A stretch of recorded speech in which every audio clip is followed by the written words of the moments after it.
tayo ng patas, ang gagawin sa atin, pahihirapan tayo. Gumawa ka ng iligal na magpapahirap, kakampihan ka ng mga nakaupo sa gobyerno. Ito ba ang itinuro ng ating mga magulang? Ito ba ang itinuro sa eskwelahan? Ang pahirapan ng taong bayan at pagnakawan ng taong bayan. Kung hindi tayo magkakaisa, hindi tayo magsasama-sama, kakainin tayo ng sistema ng mga kurap na nakaupo sa gobyerno na hanggang ngayon nagpapakasasa sa pera ng taong bayan.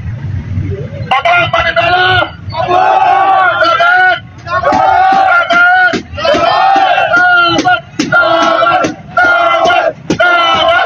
Laban! Laban! Laban! Laban! Laban! Laban!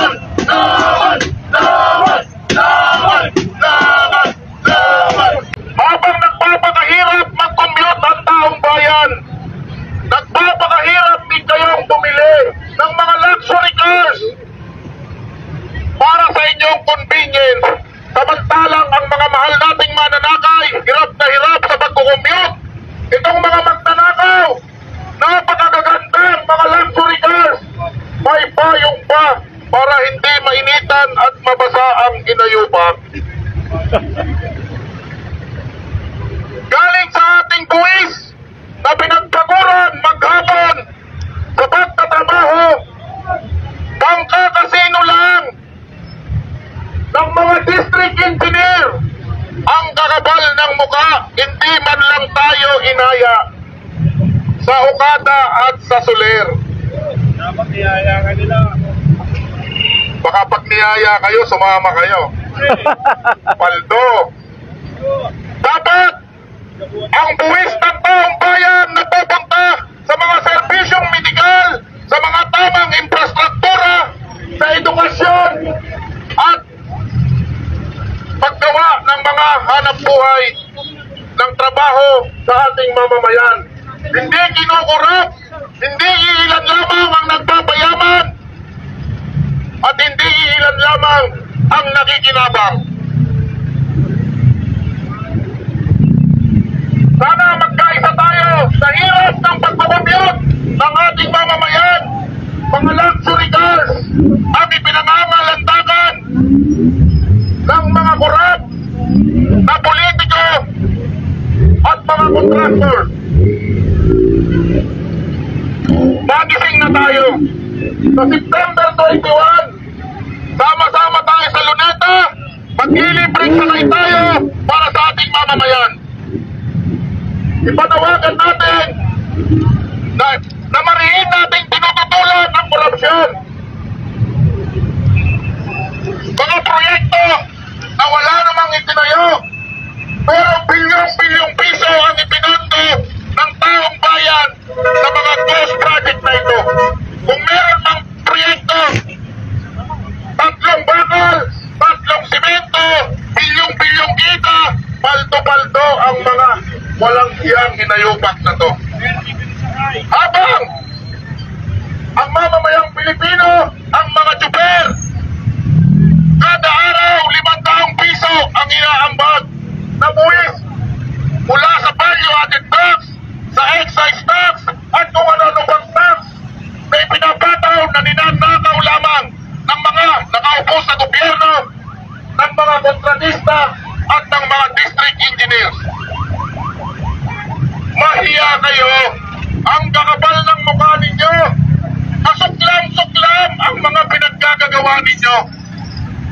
Kasuklam-suklam ang itinuro sa inyo, pinag-aral pa man din kayo. Ibinoto kayo ng taong bayan, pinagkatiwalaan kayo, pero tinraitor nyo ang taong bayan, tinraitor ninyo ang ating inang bayan. Tinraitor ninyo ang mamamayang Pilipino, tinraitor ninyo ang ating bansa. Araw-araw nagpapakabawis. Ang iba namin kasama, lubog pa rin sa baha hanggang ngayon sa Bulacan.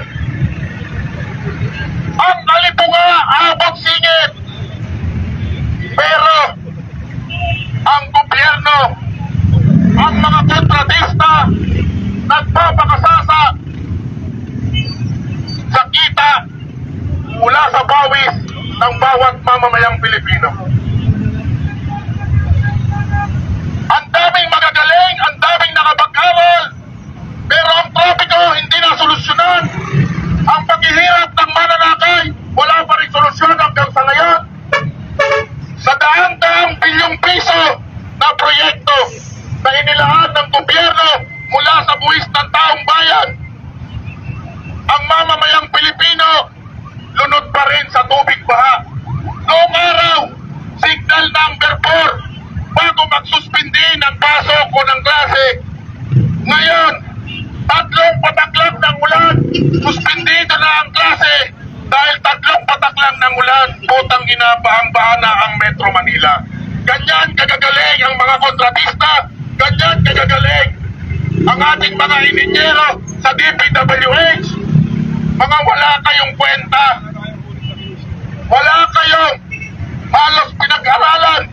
Kung nakapag-aral man kayo, putang ina, ultimo basura, hindi natin magawang linisin. Puro kayabangan ang ipinapakita sa taong bayan. Una-unahan sa pagmamayabang. Pero tignan mo, mamaya uulan, baha na, lubog na, triple whammy. Hindi ka na makabiyahe, hindi ka na kumita, napagod ka pa, magpapagawa ka pa ng nalubog mong sasakyan, gagastos ka pa.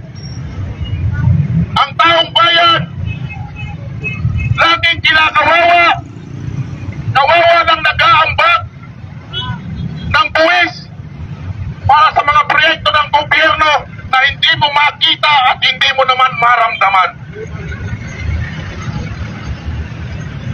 Saan patungo ang bansa natin kung hindi tayo kikilos, mga kababayan ko?